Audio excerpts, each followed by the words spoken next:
Real Madrid 3, Manchester City 0.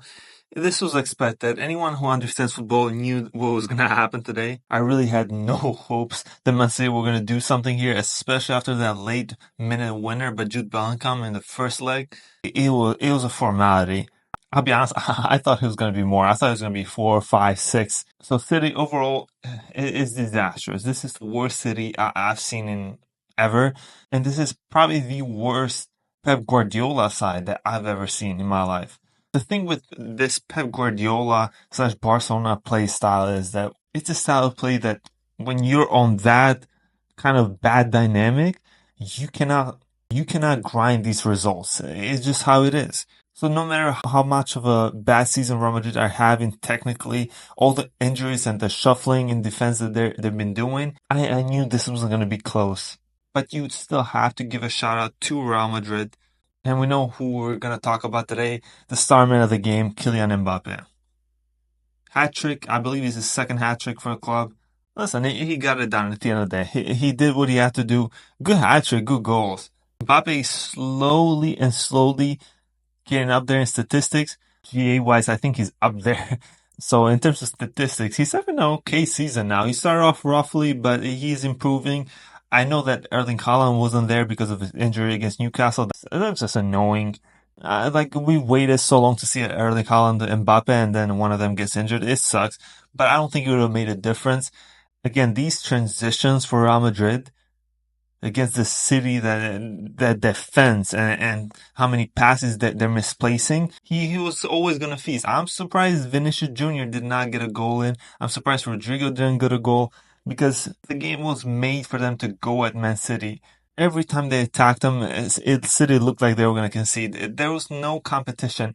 Again, that whole City midfield with Nico Gonzalez, who I thought he had a poor game, but overall probably your best midfielder, and it's not really his fault because how do you control midfield with an old, washed up Bernardo Silva and Gundogan in 2025?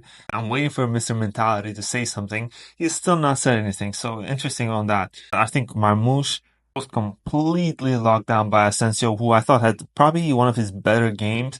So overall, Mbappe, yes, the star man of the match easily. Is this him coming back to peak Mbappe? Monaco Mbappe, France days Mbappe, peak PSG days Mbappe.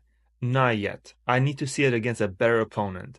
I need to see it in later stages of the Champions League and La Liga. I need consistency from you. Mentally, I think he's kind of got back in the groove, so we'll see. But it is telling that every time Mbappe does well, it seems like Vinicius disappears in the background. And every time Vinicius does well, it seems like Mbappe kind of takes the background. So I don't know if it's a matter of either one of them having to shine because of the positional issues, but I really want to know if we can see both Mbappe and Vinicius at the same time bowling out on the field. That's still something that we yet to see. Mbappe alone, I've said my thing. Listen, he's gonna get you goals regardless. Even if it's not his preferred position as striker, he's gonna get you goals. He's gonna have his moments. The thing is, in the biggest of games, when little details matter, like not being a natural striker, etc., that's when you're gonna see the problem with Mbappe as striker. And that is why I keep saying that it doesn't matter how well Mbappe does, that number 9 position is not meant for him. It's gonna be an issue when it really comes down to it. And I don't see a future of Vinny and Mbappe starting for Real Madrid for, let's say, 5, 10 years in the future. I really don't see that. I think overall, also Rodrigo, I want to talk about it. Amazing. This guy is probably the most underrated player at Real Madrid, probably the most talented.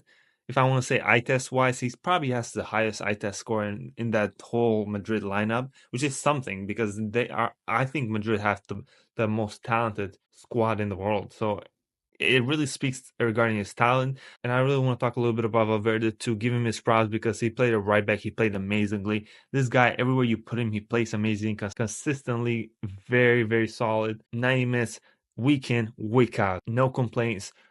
Team captain, leader. I mean, one of their most underrated players overall. I've seen so many Madrid fans disrespect him sometimes, saying that they're going to putting in players like Camavinga or Chouameni in that midfield ahead of him.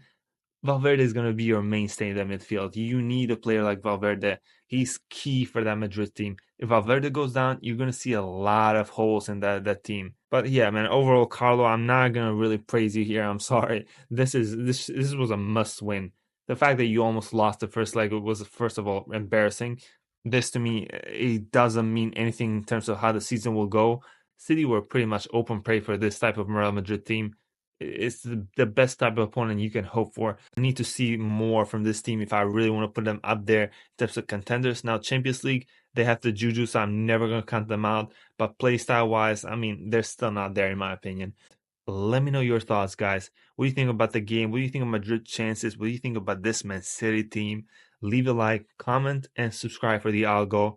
And I'll see you guys in the next one. UCL draw coming up. TBS out, man. Peace out, everybody.